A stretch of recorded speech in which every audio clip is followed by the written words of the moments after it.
नमस्कार दोस्तों, मैं पूनम गीतमाला आज आप सबसे गणेश चौथ व्रत कथा सुना रही हूँ। उम्मीद करती हूँ आप सबको पसंद आएगा। ये कथा इस प्रकार से है। माघ मास में चौथ के दिन भगवान गणेश जी का पूजन करना चाहिए। पूजा करने के बाद कथा अवश्य सुननी चाहिए। कथा सुनने से व्रत का लाभ अधिक से अधिक प्राप्त होता है। बिना कथा सुने व्रत का संपूर्ण फल नहीं मिल पाता है। सतयुग में महाराज हरिश्चंद्र एक तपस्वी राजा थे।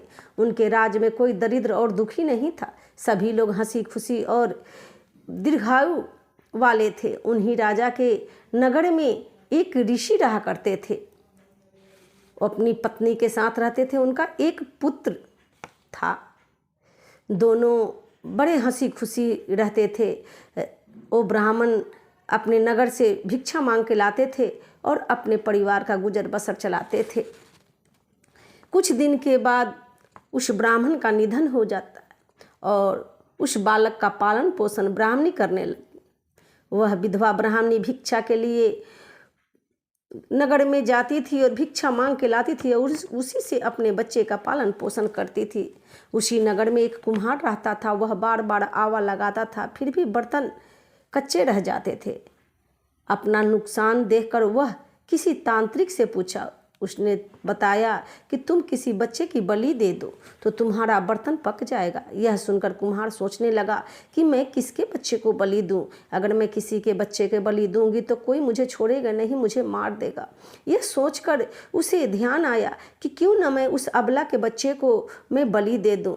उधर वो ब्राह्मणी संकट चौथ व्रत कर रखी थी। वह प्रतिव्रता ब्राह्मणी छोटी गणेश जी की प्रतिमा रखकर पूजा करती थी। ब्राह्मणी ने अपने पुत्र के गले में एक छोटा सा गणेश भगवान का प्रतिमा पहना रखी थी और वह माला गले में पहनकर बाहर खेलने चला गया और कुम्हार उस बच्चे को उठाकर अपने आवे में बर्तनों के साथ डाल दिया और उसमें आग लगा दी।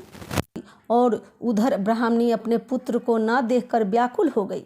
गणेश भगवान की पूजा कर प्रार्थना करने लगी, हे भगवान आप मेरी पुत्र की रक्षा करें, हे चौथ माता आप मेरी पुत्र की रक्षा करें। इस तरीके से वह अबला ब्राह्मणी विलाप करने लगी। प्रातःकाल जब कुम्हार आवा खोला तो देखकर अचंभा करने लगा। उसके बर्तन तो पक गए थे और बच्चा भी सुरक्षित था। यह देखकर वह राजा के पास गया और अपनी गलती भी स्वीकार की। फिर राजा ने अपने नौकरों को भेजा यह पता करने के लिए कि वह बच्चा किसका है और कहाँ से आया है। यह सब विधवा ब्राह्मणी को पता चला तो वो दौड़ते हुए राजा के समक्ष पहुँच गई और वहाँ पे जाकर अपने बच्चे को देखकर रोने लगी। जब राजा ने यह सब कुछ देखा तो राजा ने उस ब्राह्मणी से पूछा, हे ब्राह्मणी तुम कौन सा तंत्र मंत्र जानती हो जिसके कृपा से तुम्हारे पुत्र को अग्निदेव भी नहीं जला पाए, तुम इसका रहस्य बताओ। यह कहकर वो ब्राह्मणी यह सब सुनकर ब्राह्मणी रोने लगी और राजा के आगे हाथ जोड़कर बोली, हे राजन मैं कुछ नहीं जानती हूँ, मैं कोई तंत्र मंत्र नहीं जानती हूँ, मैं सिर्फ गणेश भगवान की पूजन करती हूँ, मैं संकटा चौथ का व्रत करती हूँ।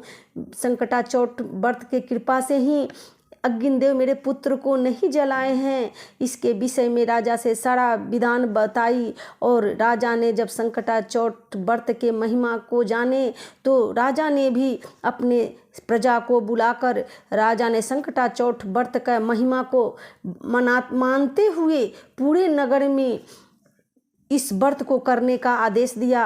राजा ने कहा कि आज से हमारी प्रजा भी संकटा चौथ व्रत करेगी। इस दिन से सभी लोग संकटा चौथ व्रत करने लगे। इस प्रकार से इस व्रत का प्रचलन आगे बढ़ा और उस ब्राह्मणी ने अपने पुत्र को पाया। जय हे गणेश भगवान।